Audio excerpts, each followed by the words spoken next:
आज की वीडियो में आप न्यूक्लियस के बारे में सब कुछ जान जाओगे। इसके बाद में अगर न्यूक्लियस के आगे कोई भी क्वेश्चन आता है, कोई भी टॉपिक होता है, या फिर आपको स्कूल एग्ज़ाम में भी कोई भी न्यूक्लियस के बारे में एक शॉर्ट नोट लिखने के लिए मिलता है, आप एक शॉर्ट नोट नहीं, आप 3-4 पेज लिख सकते हो। इतना कुछ मैं आपको न्यूक्लियस के बारे में बताऊंगी। न्यूक्लियस मतलब होता है हिंदी में केंद्रक, जो कि एक सेल में होता है। ठीक है, मैं हूँ अनीशा फरहान और आप मेरे साथ आज पढ़ेंगे न्यूक्लियस के बारे में। मैं हमारे चैनल पे बायोलॉजी, केमिस्ट्री एंड जीके की वीडियोस पढ़ाती हूँ। चलिए स्टार्ट करते हैं बिना किसी टाइम वेस्ट के। मैं थोड़ा जल्दी जल्दी पढ़ाऊँगी तो प्लीज़ कोऑपरेट कीजिएगा। सबसे पहले हम लोग पढ़ेंगे किसके बारे में, ऑब्वियसली न्यूक्लियस के बारे में, जो कि हमारा टॉपिक है। ठीक है, राइटिंग थोड़ी बुरी आएगी, उसके लिए सॉरी बोलती हूँ पहले से ही। डिस्कवरी, न्यूक्लियस की सबसे पहले डिस्कवरी किसने की थी? बहुत ही कॉमन क्वेश्चन है। न्यूक्लियस की डिस्कवरी किसने की थी? रॉबर्ट ब्राउन नाम के साइंटिस्ट ने की थी। ठीक है, रॉबर्ट ब्राउन नाम के साइंटिस्ट ने क्या की थी? न्यूक्लियस की खोज की थी। सबसे पहले न्यूक्लियस को हम लोग क्या बोलते हैं? ये न्यूक्लियस है, ये क्या है? लार्जेस्ट सेल ऑर्गेनेल है। क्या है? लार्जेस्ट सेल ऑर्गेनेल है। ऑर्गेनेल को हम लोग हिंदी में बोलते हैं कोशिकांग। मतलब क्या हुआ? कोशिका के जो अंग होते हैं ना, उनको हम लोग क्या बोल देते हैं? कोशिकांग। तो ये पूरे सेल में जो ऑर्गन्स आते हैं, माइटोकॉन्ड्रिया, लाइसोसोम, साइटोप्लाज्म, जो भी है ना, उनमें सबसे बड़ा जो सेल ऑर्गेनेल होता है वो क्या होता है? हमारा न्यूक्लियस होता है। ठीक है, आई होप समझ गए होंगे आप। नेक्स्ट, न्यूक्लियस के सेल के अंदर जितने भी जो काम होते हैं ना, जितनी भी जो एक्टिविटीज़ होती हैं, उनको कंट्रोल कौन करता है? न्यूक्लियस करता है। इसीलिए हम लोग इसको क्या बोल देते हैं? Brain of cell. क्या बोल देते हैं? ब्रेन ऑफ सेल, कोशिका का दिमाग। ठीक है, और दूसरा इसे हम लोग क्या बोल देते हैं? कंट्रोलर। कंट्रोलर क्यों बोलते हैं? क्योंकि सारी एक्टिविटीज़ को क्या करता है? कंट्रोल करता है, इसीलिए हम लोग इसको क्या बोलते हैं? कंट्रोलर, जिसे हिंदी में बोलते हैं नियंत्रक। ठीक है, तीसरा manager of cell. I hope समझ में आ गया होगा, ऊपर वाले दो समझा दिए तो। ठीक है, क्योंकि मैनेजर क्या करता है? सारी एक्टिविटीज़ को, जैसे कोई होटल का मैनेजर है ना, वो क्या करता है कि होटल में सब कुछ अच्छे से चल रहा है या नहीं चल रहा, तो उसको वो मैनेज करता है ना, मतलब मैनेज करने का काम करता है सारी चीज़ों को। वैसे ही न्यूक्लियस भी क्या करता है? सेल के अंदर सारी चीज़ों को मैनेज करता है, इसीलिए इसको बोल दिया manager of cell. Next question क्या है? आपने ब्लड सेल्स के बारे में पढ़ा होगा। एक होती है आरबीसी, एक होती है डब्ल्यूबीसी और एक होती है प्लेटलेट्स, है ना। आरबीसी के अंदर क्या होता है? आरबीसी के अंदर न्यूक्लियस एब्सेंट होता है। न्यूक्लियस एब्सेंट होता है, ये आरबीसी, सॉरी। ठीक है, और डब्ल्यूबीसी के अंदर क्या होता है? न्यूक्लियस प्रेजेंट होता है। न्यूक्लियस क्या होता है? प्रेजेंट होता है। डब्ल्यूबीसी के अंदर न्यूक्लियस प्रेजेंट होता है और आरबीसी के अंदर न्यूक्लियस एब्सेंट होता है, ये हमें पता है। नेक्स्ट पॉइंट क्या है? अब न्यूक्लियस के 4 हिस्से होते हैं। ठीक है, न्यूक्लियस इज डिवाइडेड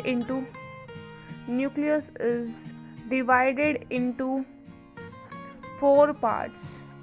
ठीक है, न्यूक्लियस कितने पार्ट्स में डिवाइड होता है? 4 पार्ट के अंदर डिवाइड होता है, और वो 4 पार्ट कौन कौन से होते हैं वो मैं पढ़ाऊंगी आपको। ठीक है, मतलब 4 हिस्सों के अंदर जो केंद्रक होता है ना, वो बटा हुआ होता है।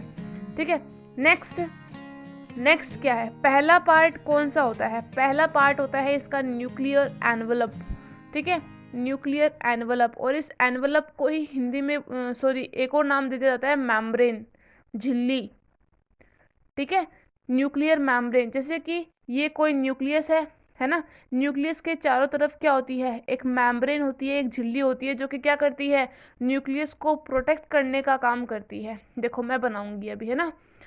जैसे कि ये क्या है? ये मैंने क्या बना दिया? ये मैंने न्यूक्लियस बना दिया। ठीक है, न्यूक्लियस के अंदर होता है न्यूक्लियोलस, एक डार्क कलर का हिस्सा। ठीक है ना, इस तरह से न्यूक्लियस के अंदर क्या है? न्यूक्लियोलस। इस न्यूक्लियोलस में से कुछ फाइबर्स, कुछ धागे जैसी कोई संरचना निकल रही होती है, धागे जैसी स्ट्रक्चर निकल रही होती है कुछ इस तरह से। ठीक है, तो ये क्या हो गया? ये न्यूक्लियोलस हो गया, ये फाइबर्स हो गए, और ये न्यूक्लियस हो गया। इस न्यूक्लियस के चारों तरफ इधर क्या होती है? मेम्ब्रेन होती है। ठीक है, इधर क्या होती है? मेम्ब्रेन होती है। इस मेम्ब्रेन को हम लोग क्या बोलते हैं? इसको बोलते हैं न्यूक्लियर मेम्ब्रेन। क्या बोलते हैं? Nuclear membrane. ये है क्या? न्यूक्लियस, है ना, और ये क्या है? न्यूक्लियोलस। न्यूक्लियोलस, है ना। और इनको बोलते हैं कौन से फाइबर्स? Chromatin fibres. इन फाइबर्स का नाम निकाल दिया, और वो नाम क्या निकाल दिया इनका? क्रोमैटिन। इसलिए इनको हम लोग बोलते हैं क्रोमैटिन फाइबर्स। ठीक है, नेक्स्ट पॉइंट क्या आता है, ये मैंने स्ट्रक्चर बता दिया कि न्यूक्लियर मेम्ब्रेन कुछ इस तरह से होती है जो कि न्यूक्लियस को प्रोटेक्ट करने का काम करती है, इसको सुरक्षा प्रदान करती है। ठीक है, नेक्स्ट, न्यूक्लियर मेम्ब्रेन आखिर किस चीज़ की बनी हुई होती है? तो nuclear membrane is made up of lipoprotein. किसकी बनी होती है? लिपोप्रोटीन की बनी होती है। आई होप समझ में आ गया होगा। सबसे इंपॉर्टेंट क्वेश्चन है कि जो न्यूक्लियर मेम्ब्रेन होती है वो किस चीज़ की बनी होती है? लिपोप्रोटीन की बनी होती है। ठीक है, नेक्स्ट न्यूक्लियस का पार्ट कौन सा होता है? न्यूक्लियस का नेक्स्ट पार्ट होता है क्या? न्यूक्लियोप्लाज्म। क्या होता है? न्यूक्लियोप्लाज्म। ठीक है, ये न्यूक्लियस का नेक्स्ट पार्ट है ना। ये इसका मतलब क्या होता है? ये एक जेली पार्ट होता है न्यूक्लियस का। मतलब न्यूक्लियस में कोई जो वाटरी सब्सटेंस होता है ना, जो थोड़ा पानी जैसा लगता है हमें, है ना, उस पार्ट को हम लोग क्या बोलते हैं? जेली पार्ट ऑफ न्यूक्लियस या फिर न्यूक्लियोप्लाज्म।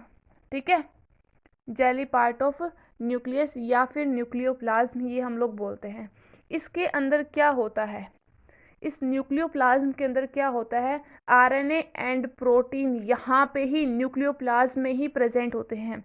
तो हम लोग लिख सकते हैं RNA and protein are present here. ये प्लस एंटी का मतलब होता है प्रेजेंट और माइनस एंटी का मतलब होता है एब्सेंट। ठीक है, आरएनए और जो प्रोटीन होते हैं वो कहाँ पे प्रेजेंट होते हैं? न्यूक्लियोप्लाज्म में प्रेजेंट होते हैं। ये क्वेश्चन आता है। ठीक है, और न्यूक्लियोप्लाज्म का मतलब क्या होता है? जो न्यूक्लियस का जो जेली पार्ट होता है उसे हम लोग क्या बोलते हैं? न्यूक्लियोप्लाज्म बोलते हैं। नेक्स्ट, थर्ड पॉइंट नहीं, थर्ड पार्ट होता है ये न्यूक्लियस का, केंद्रक का, जिसको क्या नाम दिया जाता है? न्यूक्लियोलस। क्या नाम दिया जाता है? न्यूक्लियोलस। इसको हम लोग हिंदी में बोल देते हैं केंद्रिका। क्या बोलते हैं? केंद्रिका। न्यूक्लियस नहीं है ये, न्यूक्लियोलस है, ध्यान से। ठीक है, ये कैसा कलर का होता है? पर्पल कलर का होता है। कैसा कलर का? पर्पल कलर का, लाइक एज माई जैकेट।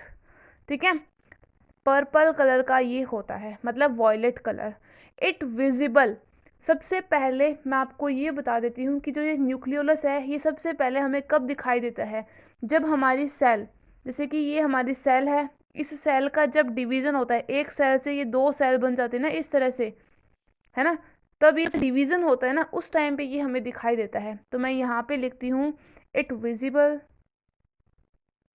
ओ ये क्या हो गया, एक minute. Visible only during cell division process, only during cell division process. जब सेल डिवीज़न की जो प्रोसेस होती है ना, मतलब एक सेल इस तरह से दो सेल के अंदर डिवाइड कर जाती है, तब ये हमें न्यूक्लियोलस दिखाई देता है। ठीक है ना, सेल डिवीज़न प्रोसेस। तो ये था हमारा न्यूक्लियोलस के बारे में। नेक्स्ट, फोर्थ कौन सा है? फोर्थ है क्रोमैटिन। कौन सा है? क्रोमैटिन। क्रोमैटिन क्या होता है? क्रोमैटिन न्यूक्लियस के अंदर एक थ्रेड लाइक स्ट्रक्चर होती है, एक धागे जैसी संरचना होती है। ठीक है, थ्रेड लाइक स्ट्रक्चर होती है न्यूक्लियस के अंदर, धागे जैसी संरचना। ठीक है, कैसी संरचना? धागे जैसी संरचना, कुछ इस तरह से पड़ा रहता है। देखो मैं दिखाऊंगी, ये न्यूक्लियोलस है, तो इसमें ये यहाँ से ऐसे ऐसे धागे से निकल रहे होते हैं, इनको बोलते हैं क्रोमैटिन। ठीक है, सबसे पहले क्रोमैटिन को किसने डिस्कवर किया था? So it discovered by Fleming नाम के साइंटिस्ट ने इसको सबसे पहले डिस्कवर किया था। ठीक है, फ्लेमिंग नाम के साइंटिस्ट ने सबसे पहले इसको डिस्कवर किया था। ये डीएनए, मतलब डीएनए और आरएनए में ये बनता है। होता तो किस में है? न्यूक्लियस में होता है, लेकिन ये बनता किस में है? डीएनए और आरएनए में।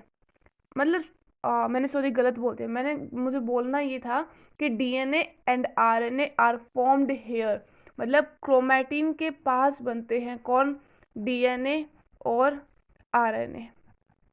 DNA and RNA are formed here, मुझे ये बोलना था, मैंने बोल दिया गलत। मतलब डीएनए और आरएनए बनते हैं, वो भी कहाँ बनते हैं? क्रोमैटिन के बनते हैं।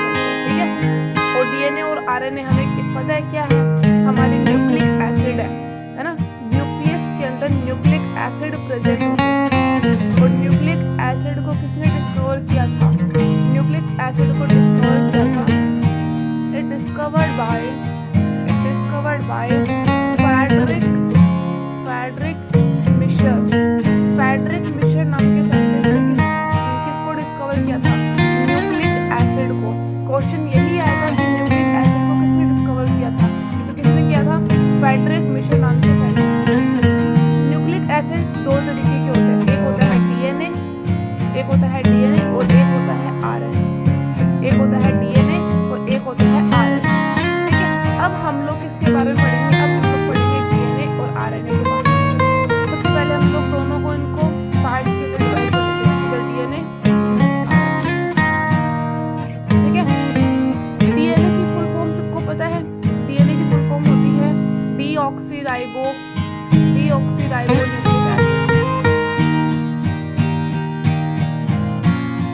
डीऑक्सीराइबो न्यूक्लिक एसिड ये होती है डीएनए की फुल फॉर्म।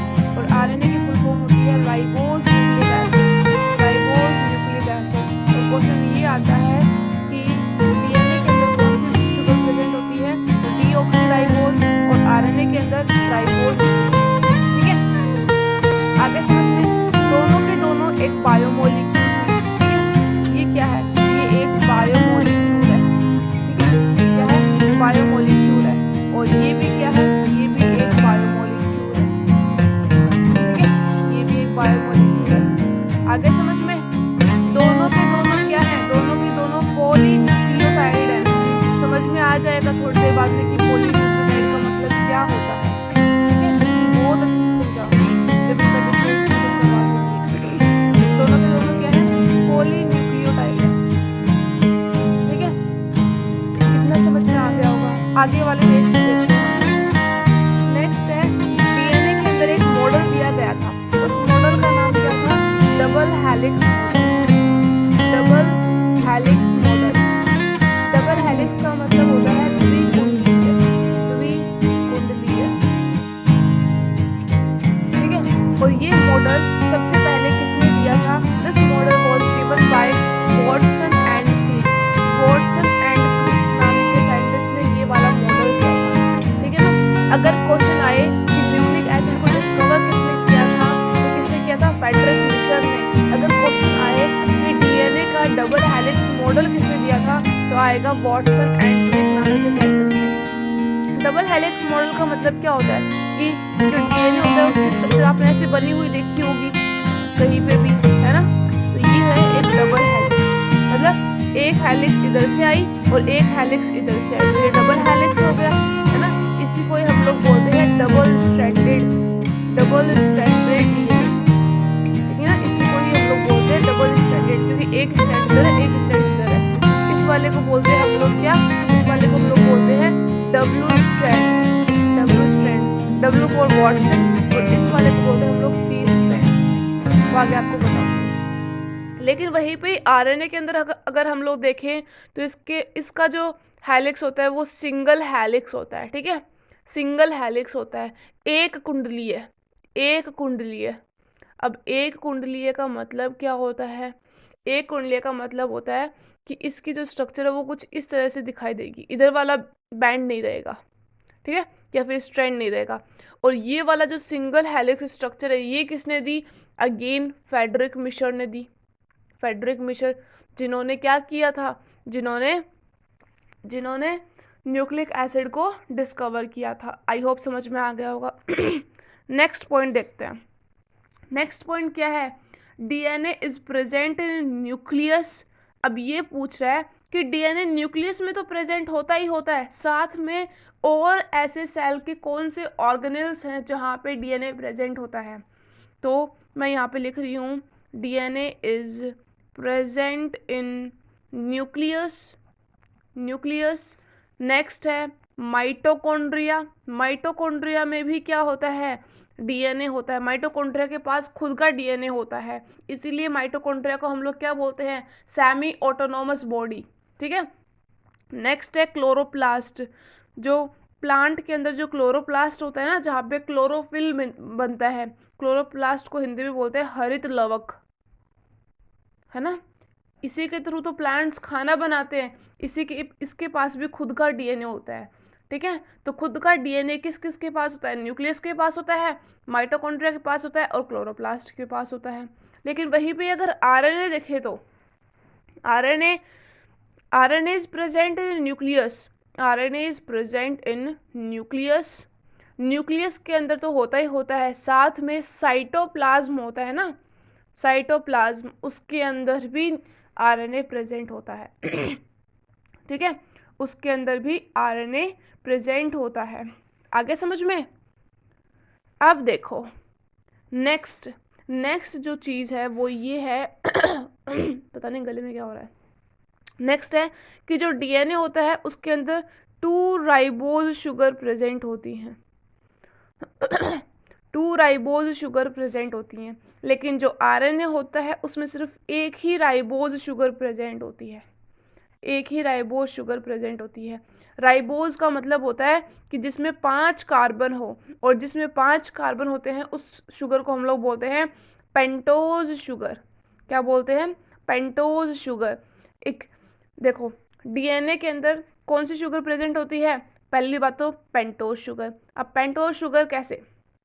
देखो डीएनए के अंदर होता है 2 राइबोज शुगर के मॉलिक्यूल प्रेजेंट होते हैं, लेकिन आरएनए के अंदर एक ही राइबोज शुगर के मॉलिक्यूल प्रेजेंट होते हैं। इनका डिफरेंस है। राइबोज का मतलब होता है कोई ऐसी शुगर जिसमें 5 कार्बन हो, ठीक है, जिसमें 5 कार्बन हो, और 5 कार्बन वाले शुगर को हम लोग बोलते हैं पेंटोज। आपने सुना होगा ना, meth, eth, prop, but, pent, hex, hept, ये ऑक्ट, नॉन डेका, ये आपने सुना होगा। ये अगर आप केमिस्ट्री से बिलोंग करते हो तो आपने पढ़ा होगा इजीली, क्योंकि इसके बिना तो कोई केमिस्ट्री नहीं है ना। तो ये था इनका मेजर डिफरेंस जो कि डीएनए और आरएनए के थे, मैंने आपको बता दिए हैं। क्योंकि डीएनए और आरएनए 2 ऐसे कॉमन चीज़ है जो कि एग्ज़ाम में भी, हमारे स्कूल एग्ज़ाम में बहुत बार आती हैं, और इतने सारे क्वेश्चंस इनके कॉम्पिटिटिव एग्ज़ाम में आते हैं। कॉम्पिटिटिव एग्जाम में ऐसे है कि खुद का डीएनए किस किस के पास होता है? Nucleus, mitochondria, chloroplast. खुद का आरएनए न्यूक्लियस और साइटोप्लाज्म। डीएनए के अंदर कौन सी शुगर प्रेजेंट होती है? Pentose sugar. 2 राइबोज शुगर, है ना। डीएनए डबल स्टैंडर्ड होता है, आरएनए सिंगल स्टैंडर्ड होता है। डीएनए डबल हेलिक्स मॉडल किसने दिया? वाटसन एंड क्रिक ने। सिंगल हेलिक्स मॉडल किसने दिया? फ्रेडरिक एंड मिशन ने। न्यूक्लिक एसिड को डिस्कवर किसने किया? फ्रेडरिक एंड मिशन ने। इस तरह से होता है। आगे समझ में है ना। अब देखो मैंने आपको कहा था पॉलीन्यूक्लियोटाइड। पॉलीन्यूक्लियोटाइड का मतलब क्या होता है? तो पॉलीन्यूक्लियोटाइड का मतलब क्या होता है? पॉलीन्यूक्लियोटाइड का मतलब होता है नाइट्रोजिनस बेस। नाइट्रोजिनस बेस अभी बता दूंगी क्या होता है ना। Plus pentose sugar, plus pentose sugar, plus phosphate group, plus phosphate group. अगर ये तीनों चीज़ किसी डीएनए के पास होती हैं तो उसे हम लोग बोलते हैं पॉलीन्यूक्लियोटाइड, ठीक है, उसे हम लोग बोलते हैं पॉलीन्यूक्लियोटाइड, है ना। नाइट्रोजनस बेस का मतलब नाइट्रोजन प्रेजेंट होगा। पेंटोज शुगर का मतलब ये वाली 2 राइबोज शुगर है, ये वाली शुगर।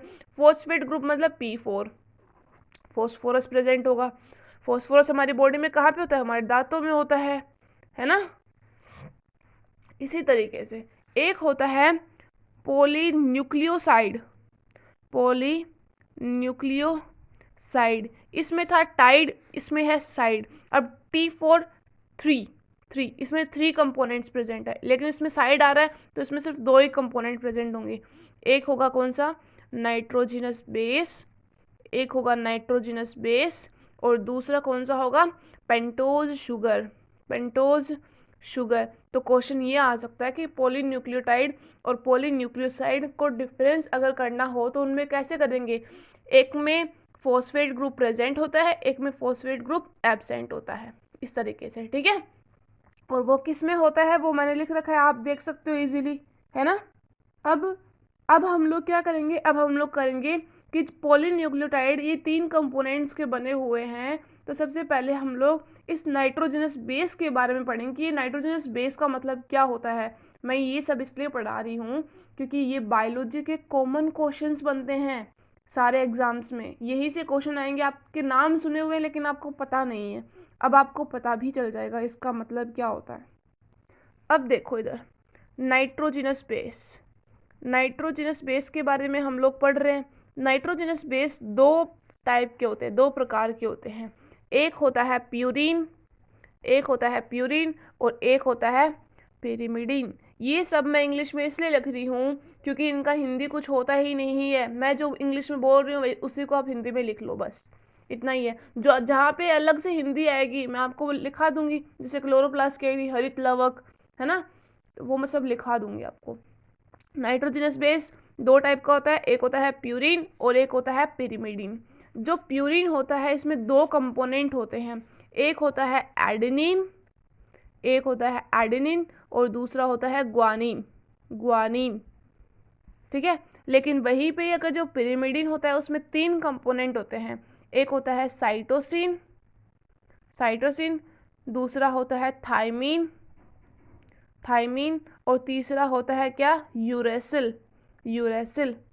ये तीन कंपोनेंट होते हैं पिरिमिडिन में और ये दो कंपोनेंट होते हैं प्यूरिन में। आई होप आपको समझ में आ गया होगा, देख लो इस तरीके से, है ना। अब देखो, अब देखो मैं आपको, आपने ऐसी स्ट्रक्चर तो हर कहीं पे बनी हुई देखी होगी, अगर गंदी बन जाती है तो उसके लिए आई एम रियली सॉरी। शायद ये अच्छी बनी है ना, मुझे लग रहा है अच्छी बनी है। यहाँ पे देख तो, यहाँ पे आपने ऐसे लिखा होगा A double bond T C triple bond G, A double bond T C triple bond G, A double bond T C triple bond G, A double bond T C triple bond G. इस तरह से आपने सारे DNA के अंदर देखा होगा कहीं ना कहीं। आखिर इसका मतलब क्या होता है, इसका मतलब क्या होता है, इसका मतलब यही होता है, अभी मैं आपको पढ़ाऊंगी, रुको। इस तरह से मैंने बना दिया, है ना। अब ए इंडिकेट कर रहा है एडेनिन के लिए, जी इंडिकेट कर रहा है ग्वानिन के लिए, सी इंडिकेट करता है साइटोसिन के लिए, टी इंडिकेट करता है थाइमिन के लिए, यू इंडिकेट करता है यूरेसिल के लिए। अब आप बोलोगे कि इसमें हमें सारे वर्ड्स दिख रहे हैं छोड़ के यू को, हमें यू इसमें कहीं भी नहीं दिख रहा है ना। तो ऐसा क्यों होता है, ऐसा इसलिए होता है कि जब हम लोग डीएनए के बारे में पढ़ते हैं तो उस टाइम पे हम लोग सिर्फ थाइमिन को यूज़ करते हैं।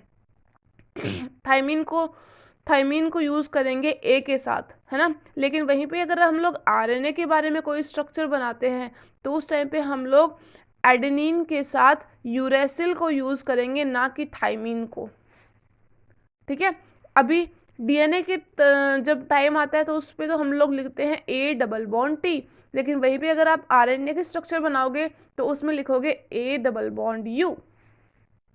आगे समझ में। मैंने ये क्या बनाई है, मैंने ये डीएनए की स्ट्रक्चर बनाई है। क्यों बनाई है डीएनए की स्ट्रक्चर, आप देखो ये डबल हेलिक्स है ना, सिंगल हेलिक्स होता है इस तरह से, तो मैं A double bond U C triple bond G, A double bond U C triple bond G, A double bond U, इस तरह से बनाती, राइट। तो ये था आरएनए का, ये है डीएनए का। अब देखो, अब आप बोलोगे कि ये जो A double bond T C triple bond G है, ये आखिर ये बॉन्ड किस चीज़ के बने हुए हैं, ये डबल बॉन्ड है, ये ट्रिपल बॉन्ड है, ये बॉन्ड्स तो किसी ना किसी स्पेसिफिक चीज़ के बने होते हैं। तो ये किस चीज़ के बने हुए हैं, तो ये कौन से चीज़ के बने हुए हैं, ये हैं हाइड्रोजन के बने हुए हैं। तो मैं बोल सकती हूँ कि जो डीएनए के अंदर जो हम लोगों ने मॉलिक्यूल्स डाल रखे हैं, इनके बीच में जो बॉन्ड होता है वो किसका होता है, वो हाइड्रोजन बॉन्ड होता है, ठीक है ना। नाइट्रोजनस बेस के बीच में जो बॉन्ड्स बने होते हैं वो किसके बने होते हैं, हाइड्रोजन के बने होते हैं, ठीक है। किसके बने होते हैं, हाइड्रोजन के बने होते हैं। आई होप समझ में आ गया होगा। अब क्या होता है, एक नया साइंटिस्ट आता है और वो होते हैं कौन, चारगोफ। ये एक साइंटिस्ट है, ठीक है। ये कौन है, ये एक साइंटिस्ट है। ये क्या बोलते हैं, ये एक, इसी को ही, ये हम लोगों ने इस तरीके से लिख रखा है ना, इसी को ही थोड़ा सा मैथमेटिकल फॉर्म दे देते हैं और वो इसको लिख देते हैं A plus T upon C plus G. ये किसके लिए होगा, ये तो होगा डीएनए के लिए, और A plus U upon C plus G ये किसके लिए होगा, ये होगा आरएनए के लिए। ये ऐसी बात इस फॉर्म में लिखना ये कौन बता देते हैं? चारकोफ, है ना, चारकोफ साहब बता देते हैं ये हमें। आई होप समझ में आ गया होगा। इसी को ही हम लोग बोलते हैं चारकोफ रेशियो, इसी को ही हम लोग बोलते हैं चारकोफ रेशियो। नेक्स्ट देखो, एक डिफरेंस मैं बताना भूल गई कि जो डीएनए होता है वो हमारी ह्यूमन बॉडी का क्या होता है? जेनेटिक मटेरियल होता है। क्या होता है? जेनेटिक मटेरियल होता है। हम सबको पता है कि जो डीएनए होता है वो ह्यूमन बॉडी का जेनेटिक मटेरियल होता है। लेकिन वहीं पे जो आरएनए होता है ना, वो पता है किस में हेल्प करता है? वो प्रोटीन सिंथेसिस में हेल्प करता है। किस में हेल्प करता है? प्रोटीन सिंथेसिस में। ठीक है ना। आरएनए क्या काम करता है? प्रोटीन सिंथेसिस का काम करता है। अब हम लोग पढ़ेंगे आरएनए के बारे में। देखो, आरएनए आरएनए 3 टाइप का होता है। ओ माय गॉड, 3 टाइप का आरएनए होता है ना। आरएनए कितने टाइप का होता है? 3 टाइप का। एक होता है एमआरएनए, दूसरा होता है आरआरएनए और तीसरा होता है टीआरएनए। ठीक है। इस एमआरएनए के अंदर एम का मतलब होता है मैसेंजर आरएनए, मैसेंजर। और आरएनए की फुल फॉर्म तो मैंने आपको बता दी, राइबोज न्यूक्लिक एसिड, तो मैसेंजर राइबोज न्यूक्लिक एसिड। इस आरआरएनए के अंदर आर का मतलब होता है राइबोसोमल। क्या होता है? राइबोसोमल। और टीआरएनए के अंदर टी का मतलब होता है ट्रांसफर। तो ऐसा आरएनए जो कि मैसेंजर की तरह वर्क करता है, एक मैसेज को दूसरी जगह मतलब मैसेज पहुंचाता है, उसे हम लोग बोलते हैं मैसेंजर आरएनए। दूसरा आरएनए जो राइबोसोम्स बनाने में हेल्प करता है, और राइबोसोम्स क्या करते हैं? Protein synthesis. इसीलिए मैंने क्या कहा, आरएनए किसके अंदर हेल्प करता है? प्रोटीन सिंथेसिस के अंदर। लेकिन आरएनए इनडायरेक्टली हेल्प करता है। डायरेक्टली हेल्प कौन करता है? ये राइबोसोम। राइबोसोम को हम लोग क्या बोलते हैं? प्रोटीन फैक्ट्री बोलते हैं, क्योंकि आरएनए के पास इसका खुद का राइबोसोम होता है। इसीलिए मैंने लिखा कि आरएनए प्रोटीन सिंथेसिस में हेल्प करता है। लेकिन डायरेक्ट वो जो प्रोटीन बनाता है वो कौन बनाता है? राइबोसोम्स बनाते हैं। लेकिन बनते किसके अंदर है? आरएनए के अंदर बनते हैं। इसीलिए मैंने लिखा। और टी का मतलब होता है ट्रांसफर, मतलब एक चीज को दूसरी जगह तक पहुंचाना, मतलब ट्रांसफर का काम कर रहा है यहाँ पे, है ना। तो वो होता है ट्रांसफर आरएनए। इस तरीके से 3 टाइप के आरएनए होते हैं। मैंने आपको 3 वर्ड होते हैं जो कि बहुत ज्यादा क्वेश्चन आते हैं। जब डीएनए से डीएनए की फॉर्मेशन होती है तो वो क्या होता है? रेप्लिकेशन होता है। वो क्या होता है? रेप्लिकेशन। जब डीएनए से डीएनए बन जाता है, मतलब एक डीएनए लिया, इससे एक और डीएनए बन गया, तो इसका मतलब क्या हो गया? डीएनए का रेप्लिकेशन हो गया। जब डीएनए से किसी एमआरएनए की फॉर्मेशन होती है, कोई और वाला आरएनए नहीं है यहाँ पे, सिर्फ एमआरएनए है ना। जब डीएनए से एमआरएनए बनता है तो इस वाली प्रोसेस को हम लोग बोलते हैं कि यहाँ पे क्या हो गया? यहाँ पे ट्रांसक्रिप्शन हो गया। क्या हो गया? यहाँ पे ट्रांसक्रिप्शन हो गया। जब किसी डीएनए से एमआरएनए बनता है तो उसे हम लोग बोलते हैं क्या? ट्रांसक्रिप्शन। उसे हम लोग बोलते हैं क्या? ट्रांसक्रिप्शन। जब किसी एमआरएनए से किसी आरआरएनए मतलब प्रोटीन सिंथेसिस हो रहा है यहाँ पे, है ना। क्या हो रहा है? प्रोटीन सिंथेसिस हो रहा है। कई बार आपको एमआरएनए से आरआरएनए लिखा हुआ नहीं मिलेगा, ऐसे लिखा हुआ मिलेगा। जब एमआरएनए से प्रोटीन सिंथेसिस होता है तो उस वाले प्रोसेस का क्या नाम होता है? उस वाले प्रोसेस का नाम होता है ट्रांसलेशन। क्या होता है? ट्रांसलेशन। पता नहीं गला अजीब सा हो रहा है। ठीक है। पता नहीं क्या हो गया। जब डीएनए की फॉर्मेशन होती है उसे हम लोग बोलते हैं रेप्लिकेशन। जब डीएनए से एमआरएनए की फॉर्मेशन होती है उसे हम लोग बोलते हैं ट्रांसक्रिप्शन। जब एमआरएनए से प्रोटीन सिंथेसिस होता है उसे हम लोग बोलते हैं ट्रांसलेशन। आगे समझ में? ठीक है। अब हमारे देखो, हर एक चीज़ में प्रोटीन पाया जाता है। हर एक चीज़ में तो नहीं, मतलब हमारे बालों में प्रोटीन है, हमारे नाखूनों में प्रोटीन है, हमारे दूध में प्रोटीन है, वैसे ही हमारे डीएनए में भी प्रोटीन होता है। क्वेश्चन ये आता है कि डीएनए के अंदर जो प्रोटीन होता है उसका नाम बताओ। तो डीएनए के अंदर जो प्रोटीन होता है उसका नाम होता है हिस्टोन प्रोटीन। कौन सा प्रोटीन? Histone protein. ये वाला जो हिस्टोन प्रोटीन है ये सिर्फ और सिर्फ डीएनए में पाया जाता है। ये वाला प्रोटीन आरएनए में एब्सेंट होता है, नहीं होता ये आरएनए में, ठीक है ना। हिस्टोन प्रोटीन सिर्फ और सिर्फ डीएनए में होता है, आरएनए में नहीं होता है, ठीक है। और नेक्स्ट आप पूछोगे कि जो ये हिस्टोन प्रोटीन है इसका काम क्या होता है? इसका काम क्या होता है? तो ये क्या करता है? डीएनए को पैक करके रखता है, पैक करके रखता है। जैसे कि अगर डीएनए को खोल दिया जाए पूरा, अगर एकदम उसको स्प्रेड कर दिया जाए तो वो तो हमारी बॉडी से भी बड़ा होगा, लेकिन उस स्टोन प्रोटीन का काम क्या करता है? वो उसको कॉन्ट्रैक्ट करके रखता है, उसको बिछा बिछा के रखता है, मतलब उसको पैक करके रखता है एक तरह से, ठीक है ना। तो histone protein helps in packaging of DNA, packaging of DNA, ठीक है। हिस्टोन प्रोटीन क्या करता है? डीएनए की पैकेजिंग करने में हेल्प करता है, ठीक है। अब देखो, अब आपको नोट लगा के एक चीज़ लिखनी है, बस ख़त्म होने ही वाला है। नोट लगा के ये लिखना है कि total number of DNA in human body के अंदर कितने टोटल नंबर ऑफ डीएनए पाए जाते हैं? तो वो कितने पाए जाते हैं? 3.3 into 10⁹ base pair of nucleotides. आपको समझ में ही नहीं आया होगा कुछ, समझाती हूँ, रुको। ये जो बेस पेयर ऑफ न्यूक्लियोटाइड्स है ना, इस यूनिट के अंदर हम लोग मेज़र करते हैं डीएनए को। जैसे कि आपने हर एक चीज़ की यूनिट पढ़ी होगी, है ना। हर एक चीज़ की यूनिट कैसे पढ़ी होगी? आपने फिजिक्स में कितनी सारी एसआई यूनिट पढ़ी है, वैसे ही यहाँ पे भी मेज़र करने के लिए ये वाली एसआई यूनिट है, ठीक है ना। इसे हम लोग बोलते हैं बेस पेयर ऑफ न्यूक्लियोटाइड्स। और टोटल नंबर ऑफ डीएनए कितने होते हैं हमारी ह्यूमन बॉडी में? 3.3 into 10⁹ base pair of nucleotides.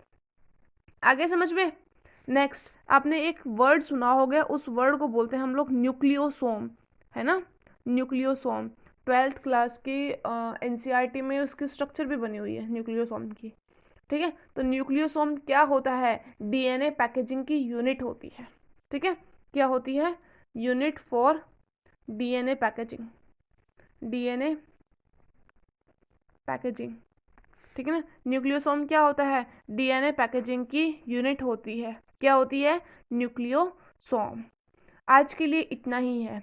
आज की वीडियो अगर आपको पसंद आई हो तो वीडियो को लाइक करें, चैनल को शेयर करें और सब्सक्राइब करें। और नेक्स्ट वीडियो में हम लोग क्या पढ़ेंगे? नेक्स्ट वीडियो में हम लोग क्रोमोसोम्स के बारे में पढ़ेंगे। आज की वीडियो में मैंने आपको न्यूक्लियस से जितने भी क्वेश्चन बनते थे वो सारे के सारे पढ़ा दिए। डीएनए होता है, आरएनए होता है, फलाना दिन का पता नहीं क्या क्या होता है, ठीक है। वो सारा मैंने आपको पढ़ा दिया। आप वीडियो को अगर शुरुआत से देख रहे हो तो आपको समझ में आया होगा, अगर आप स्किप करके देख रहे हो तो आपको बिल्कुल भी समझ में नहीं आएगा, ठीक है। मेरा काम था पढ़ाने का, मैंने पढ़ा दिया। अब आपका काम है गेन करने का। आप कितना गेन करते हो वो अलग बात है, ठीक है। आपने मुझे रिकमेंड किया कि इसके ऊपर वीडियो बनाओ तो मैंने बना दी। और हाँ, मैं सीक्वेंस से वीडियो बनवा रही हूँ। ऐसे नहीं कि मैं बीच बीच में से हर किसी टॉपिक पे वीडियो बना, नहीं, मैं सीक्वेंस से बना रही हूँ, ठीक है ना। तो न्यूक्लियस आज हमारा पूरा हो चुका है। अगली वीडियो में हम लोग पढ़ेंगे क्रोमोसोम्स के बारे में। टिल देन मिलते हैं नेक्स्ट वीडियो में, तब तक के लिए bye bye and take care of you.